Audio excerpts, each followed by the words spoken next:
খেতে চেয়েছিলাম এক মুঠো ডাল ভাত। কি এমন অন্যায় করেছিলাম আমি? এক মুঠো ডাল ভাতই আমার জীবনের কাল হয়ে দাঁড়ালো। হ্যালো এভরিওয়ান, আসসালামু আলাইকুম। কি অবস্থা সবার? সবাই কেমন আছেন? আমি তো আলহামদুলিল্লাহ ভালো। নতুন আরো একটি ভিডিও দেখার জন্য সবাইকে ওয়েলকাম জানাচ্ছি। তো কে কোথা থেকে ভিডিও দেখতেছেন আর আপনাদের ওয়েদার কেমন? আমাদের এখানে তো একদম বৃষ্টিময় সকাল রাত, মানে সর্বক্ষণ বৃষ্টি হচ্ছে আর একদম ঠান্ডা ঠান্ডা ফিল। এমন বৃষ্টিময় ওয়েদারে সবাই খিচুড়ি খায় আর আমার মন চাচ্ছিল যে লেটকা খিচুড়ি করব, তাই এখানে 3-4 রকমের ডাল দিয়ে সবজি দিয়ে খিচুড়ি করে ফেললাম। আগের দিনে রান্না করা একটু মাংস ছিল মুরগির, সেটাও দিয়ে দিয়েছিলাম। তো একটুখানি শসা, ধনিয়া পাতা, পেঁয়াজ, লেবু, কাঁচামরিচ এগুলো কেটে সালাদও করে নিলাম। ব্যাস হয়ে গেল। এবার এই সালাদের সঙ্গে জানালার পাশে বসে লেটকা খিচুড়ি খাবো আর বৃষ্টি উপভোগ করব। তো খিচুড়ি খেতে খেতে এক আপা আসছে, তো সেই আপার কিছু গল্প শুনলাম। ওই আপাটা তার গল্প শেয়ার করছে, মানে গল্প নয়, তার নিজের লাইফ স্টোরি। লাইফ স্টোরিটা হলো এরকমের যে ওই আপা ভালোবেসে তার ভালোবাসার মানুষকে বিয়ে করেছিল। বিয়ে করার পরে তাদের ঘরে একটা রাজকন্যা এবং রাজপুত্র আসে।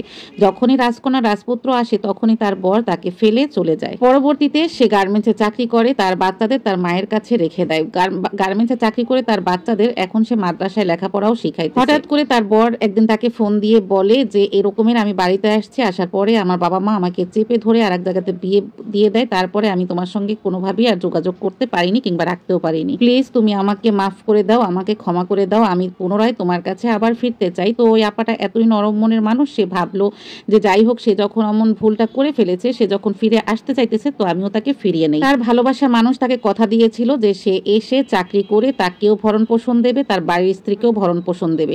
যেহেতু এই আপাটাও অনেক দুর্বল, মানে তার পারিবারিক আর্থিক অবস্থা খুবই খারাপ, তার বাচ্চাদের নিয়ে সে চাকরি করে অনেক কষ্ট করে চলে, সেই জন্যই সে তার বরকে দ্বিতীয় আরো একটা চান্স দিতে চাইলো। তার বর আবারও তার কাছে ফিরে আসছে। আসার পরে খুব ভালো কয়েক মাস সংসার চলার পরে ওই আপাটা আবারও প্রেগনেন্ট হয়েছে। সবচেয়ে আশ্চর্যের বিষয় হলো প্রেগনেন্ট হওয়ার কিছুদিন পরই তার জামাই তাকে রেখে আবারও চলে যায়। এখন ওই আপাটা পড়েছে মহা মুশকিলে, কারণ সে এখন প্রেগনেন্ট আর বাচ্চা হওয়ার সময় হয়ে গেছে। অলরেডি তার আগে 2টা বাচ্চা আছে, এবার তার 3য় বাচ্চা হওয়ার সময় হয়ে গেছে। এখন সে গার্মেন্টসে চাকরিও করতে পারবে না, আর এমন অবস্থায় তাকে রেখে তার জামাই চলে গেল। তাহলে বুঝেন ওই আপাটার কি অবস্থা। সে এগুলোই আমার কাছে বলছিল আর কান্না করছিল যে আপা, আমি তো জীবনে কিছুই চাইনি, নারীরা তো কত কিছুই তার স্বামীর কাছে আবদার করে। বিয়ের পরে একজন নারীর সোনা গয়না, কাপড় চোপড়, ঘর বাড়ি কত কিছুরই চাহিদা থাকে। আমার কিন্তু সেই রকমের কোনো চাহিদাই ছিল না। আমার বিয়ের পরে সে আমাকে কোনোদিন একটা 3 পিসও কিনে দেয়নি কিংবা কোনো সিটি গোল্ডের গহনাও কিনে দেয়নি। দেওয়ার মধ্যে সে আমাকে খুব ভালো যে জিনিসটা দিয়েছে সেটা হলো প্রথম 2টা সন্তান দিয়েছে, তৃতীয় আবারও একটা সন্তান দিয়ে সে আমাকে ছেড়ে চলে গেল।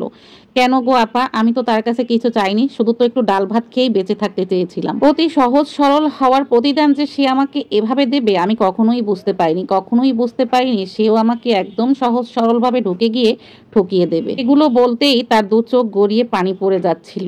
আমার তো তার অবস্থা দেখে আমার চোখেও পানি টলটল করছিল। যাই হোক, ওই আপাটার গল্প যখন শুনছিলাম তখন ভাবছিলাম যে আলহামদুলিল্লাহ আমরা কত ভালো আছি। আসলে শুধু এরকমের ঘটনা এই আপার বেলায় যে হয়েছে তা কিন্তু নয়, এরকমের কিন্তু হাজারো নারী সহজ সরল হয়ে ঠকে যাচ্ছে। তো তাদেরকে শান্ত করার ভাষা আমার কাছে নাই, তাদেরকে বোঝানোর মতো ভাষাও আমার নাই। আসলে মানুষ ঠকেই তো শিখে, সেও হয়তো বা এরকমের ঠকতে ঠকতে একদিন শিখে যাবে। তবে আমার কাছে যেই বিষয়টি বেশি দুঃখজনক লেগেছে এবং বেশি ভাবাচ্ছে তা হলো যে 3টা বাচ্চা, এই বাচ্চাগুলোর কি হবে? তারা না পেলো বাবার আদর, না পেলো দাদা দাদির আদর। তাদের দাদা দাদি তো জানতেও পারলো না যে তাদের আরো 3টা নাতি নাতনি রয়েছে। আল্লাহ যদি এই পুরুষদের হেদায়েত দান করে তবেই হয়তোবা তারা বুঝবে, নতুবা বোঝানোর মতো কোনো অপশন দেখতেছি না। অনেক কথাই তো বলে ফেললাম। কথা বলতে বলতে এদিকে আমি এই যে ইলিশ মাছ ভুনা করে নিয়েছি, আর এই ইলিশ মাছটা কিন্তু আগেই একদিন রান্না করেছিলাম, তো তার কিছু পেটের অংশ রেখে দিয়েছিলাম এবং লেজের অংশটাও রয়ে গেছে, তো সেই মাছটাই আমি ভুনা করে নিয়েছি। আর পাশের চুলোতে কিন্তু কচু চিংড়ি দিয়ে কচুরমুখী